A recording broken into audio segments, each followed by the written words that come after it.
नमस्कार, कैसे हैं आप? क्या आप जल्दी से जल्दी अपना कोई मामला निपटाना चाह रहे हैं? मेरा मतलब है, यदि आपका कोई मामला कोर्ट में चल रहा है, तो क्या आप उस मामले को निपटाना चाह रहे हैं? क्या आपके मन में ये इच्छा है कि मैं आगे मुकदमेबाजी नहीं करना चाहता हूँ, तो मुझे मामला वापस ले लेना चाहिए? कि मुझे कोर्ट कचहरी की प्रोसेस में बहुत ज़्यादा परेशानी आ रही है, बहुत ज़्यादा दौड़ा-भागी मेरी हो रही है, मुझे बार-बार तारीखों में जाना पड़ता है, तो अब नहीं लगेंगी आपकी बार-बार तारीख।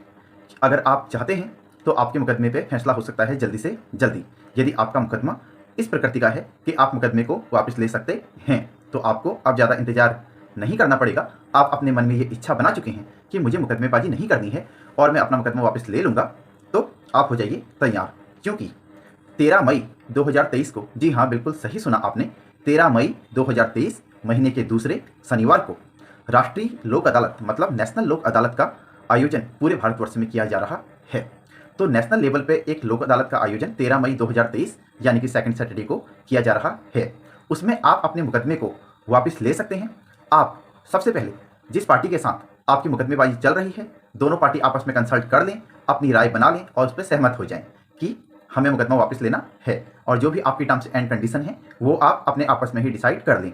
मैंने अपनी लोक अदालत की पहली वीडियो में ये बताया है कि लोक अदालत में जो टर्म्स एंड कंडीशंस होती हैं वो कोर्ट की नहीं होती हैं, बल्कि पार्टीज़ की होती हैं, और पार्टीज़ के ही कहने पर कोर्ट ऐसी मुकदमेबाजी को खत्म कर देती है जो पार्टीज़ के बीच होती हैं। लोक अदालत में जो जजमेंट आता है, मतलब जो निर्णय आता है, उसे एक क्रिमिनल कोर्ट का जजमेंट नहीं बल्कि उसे एक सिविल कोर्ट का जजमेंट माना जाता है, और ऐसा जजमेंट पार्टीज़ पे बाउंड होता है। मतलब ऐसे जजमेंट से पार्टी बाउंड होती हैं, लेकिन पार्टीज़ को कोर्ट बाउंड नहीं करती है। कोर्ट पार्टीज़ को सुनने के बाद ही ऐसे मामले में जजमेंट देती है जो मामले पार्टीज़ लोक अदालत में वापस लेना चाहती हैं। लोक अदालत में कौन से मामले 13 मई 2023 को सुने जाएंगे और उन्हें वापस आप ले सकते हैं? ऐसा कोई भी मामला जो दंड प्रक्रिया संहिता यानी कि सीआरपीसी की धारा 320 के अंतर्गत कंपाउंडेबल नेचर का है, मतलब समनी नेचर का है, जो मामला भी 320 सीआरपीसी के अंतर्गत आता है, आप उसे कोर्ट में एप्लीकेशन देके वापस ले सकते हैं। आप अपने अधिवक्ता के द्वारा एक एप्लीकेशन उसमें मूव करें और उस मुकदमे को वापस ले लें। इसके अलावा धारा 138 एनआई एक्ट, जिन्हें कहते हैं चेक बाउंस के मामले, इन मामलों को भी परिवादी मतलब जिसने कंप्लेंट केस फाइल किया है, जिसे हम परिवादी या कंप्लेनेंट या फिर शिकायतकर्ता भी कहते हैं, तो ऐसे में वो सीआरपीसी की धारा 257 के अंतर्गत एप्लीकेशन मूव करके अपने परिवार को वापस ले सकता है। इसके अलावा लोक अदालत में कोई भी फैमिली मैटर, घरेलू हिंसा का मामला या कोई भी अन्य मामला जो वापस लिया जा सकता है, बैंकिंग के संबंधित मामले, लोन के मामले, मोटर एक्सीडेंट के मामले, जिन्हें एमएसटी के मुकदमे भी कहा जाता है, एमवी एक्ट के अंतर्गत किए गए चालान, किसी भी प्रकार का आपका चालान हो, पुलिस चालान हो या मोटर वाहन अधिनियम के अंतर्गत किया गया कोई भी चालान हो, ड्रिंक एंड ड्राइव का चालान हो, और भी कोई चालान जो भी मोटर व्हीकल अधिनियम से जुड़ा हुआ है, वो चालान आप लोक अदालत में निस्तारण उसका करवा सकते हैं।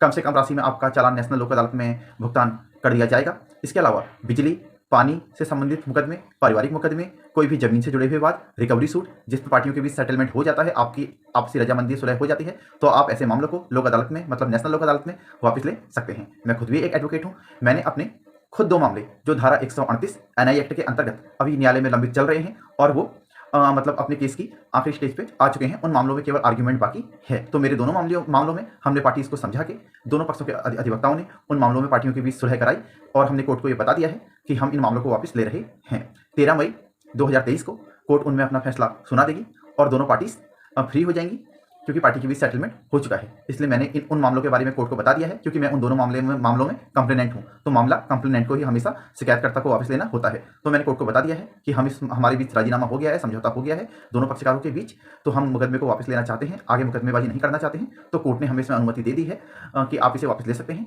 और कोर्ट ने हमारी फाइलों को, मेरी दोनों फाइलों को क्या कहते हैं 13 मई 2023 को लोक अदालत के लिए रेफर कर दिया गया है। तो इसी तरीके से लोक अदालत की मैंने आपको डेट बता दी है, फिर से बता दे रहा हूँ, 13 मई 2023 सेकंड सैटरडे महीने के दूसरे शनिवार के दिन आप भी अपने मुकदमे को वापस ले सकते हैं और आराम से दोनों पक्ष सुलह करके शांति व्यवस्था बना के शांति से रह सकते हैं। क्योंकि मतलब बेफिजूल की मुकदमेबाजी करके कोई फायदा नहीं है। इस लाइन से मेरा मतलब ये है कि अगर सेटलमेंट हो रहा है तो सेटलमेंट कर देना चाहिए, क्योंकि मुकदमेबाजी करने से दोनों ही पार्टी परेशान होती हैं। इसलिए जहां पर ये संभावनाएं हैं कि आप सेटलमेंट कर सकते हैं तो आप सेटलमेंट कर लें। इसी तरीके से आपसे मिलूंगा अगले वीडियो में। नमस्कार।